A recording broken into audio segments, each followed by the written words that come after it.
premier tableau, c'est celui de Dramane Ouattara. Il veut coûte que coûte garder le pouvoir, continuer le pouvoir. Et c'est à cela qu'ils sont en train de travailler. Avec ses lieutenants, avec son fils Téné Brahima, en tout cas avec ses lieutenants. Et tous ceux là aujourd'hui qui sont au restaurant avec lui, qui ne veulent pas perdre le pouvoir. C'est le premier tableau qui est là. Mais dans ce premier tableau là, ça ressemble à quelque chose de déjà vu. D'accord. Vous voyez, frère Isaac, au temps de Pharaon, quand Pharaon brimait le peuple de Dieu, frère Isaac, il a fallu que le fils aîné de Pharaon meure. Ensuite, Pharaon et son armée ont été engloutis. C'est pas toi qui seras tué. Mais le pharaon là, de la Côte d'Ivoire, là, son premier né là, il va mourir. C'est ce qui va se passer. Le premier né de Pharaon va mourir. Le premier né de Pharaon. Oui. Tout à fait. Au temps du roi Akab. Aujourd'hui, celui qui, le peuple de Dieu. Qui tient les groupes qui assassinent, qui nous tient en captivité. Tout à fait. En captivité, d'accord. C'est le meilleur mot, ça. Oui. Tout à fait. Voilà. Et donc, son premier né va mourir. Ensuite, Pharaon sera englouti à son armée. Apollo, tous ceux qui sont son armée, là, ils seront engloutis. C'est-à-dire réchauffés. Il n'y a rien de nouveau sur le soleil, frère Isaac. Et donc, au temps du roi Akab et de Jézabel, sa femme, frère Isaac, on tuait les prophètes de Baal, les prophètes de l'Éternel du moins. On tuait les prophètes de l'Éternel. C'est pourquoi aujourd'hui, comme je disais tantôt, il n'y a rien de nouveau sur le soleil. Aujourd'hui, ils ont pu tuer Eli Pada.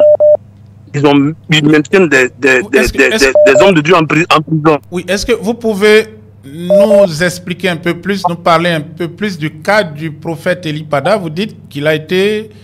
Vous avez des informations confirmées ou ce sont des spéculations? Le frère Eli Pada a été tué. Oui. On le dit, il a été assassiné. Maintenant, s'il dit c'est faux, qu'il nous prouve le contraire. Parce qu'il n'est dans aucune prison. Il n'est dans aucune prison. Il n'est pas quelque part à DST. Sinon, les gens l'auraient vu. Quand Blé Goudé était à DST, là, on a vu les images. On a entendu que Blé Goudé était à DST. Tous ceux qui ont été emprisonnés, là, on a entendu parler. Eli Pada a été tué. Et ça, comme je l'ai dit déjà, ils attendent le moment propice pour l'annoncer. Il a été tué. Et on maintient sa communauté dans un chantage qui ne dit pas son nom.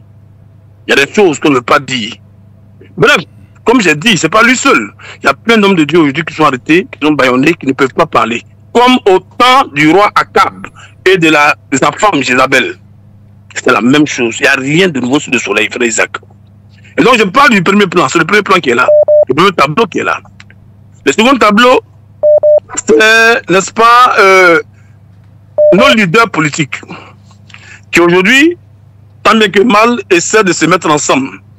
Mais on dit, et on le répète, les députés, on a vu les députés qui sortent, je ne sais pas comment il peut dire ça, mais qui se désolidarisent, qui disent que voilà, ils ont, les députés, je vais dire PDCI ou bien, je ne sais pas si c'est PPACI, qui sortent, n'est-ce pas, de l'hémicycle, qui disent non, ils ne peuvent pas aller. Frère Isaac, tous les députés de l'opposition doivent sortir de l'hémicycle. C'est par là que ça doit commencer. Ça, c'est le deuxième tableau qui est là. Le deuxième tableau, là, on doit battre le pavé. Tous les députés de l'opposition doivent sortir de l'hémicycle. Et ce sont eux, parce que ce sont eux qui représentent le peuple de Côte d'Ivoire. Ce sont eux qui mangent l'argent du contribuable. C'est eux qui défendent les intérêts du peuple de Côte d'Ivoire. Ce sont eux qui doivent sortir, se mettre en première ligne pour marcher. Ils doivent annoncer une masse de protestation. C'est comme ça que le peuple va le suivre, Isaac. Je parle du deuxième tableau. Et c'est en ce moment que les choses seront accélérées. Merci de m'avoir tué avec Apollo. Mais qu'ils essaient. Et puis ils vont voir. C'est tout. Aujourd'hui, tout le monde entier a les regards fixés sur la Côte d'Ivoire. Avec le président Thiam, qui a un lobbying qui ne dit pas son nom. Gbagbo qui est sorti des prisons. Le président Gbagbo qui est sorti des prisons. Mais tout le monde a les yeux braqués sur la Côte d'Ivoire. Ouattara ne peut pas faire un 4e mandat. Ça ne passera pas. On a toujours dit qu'il n'y a pas 203.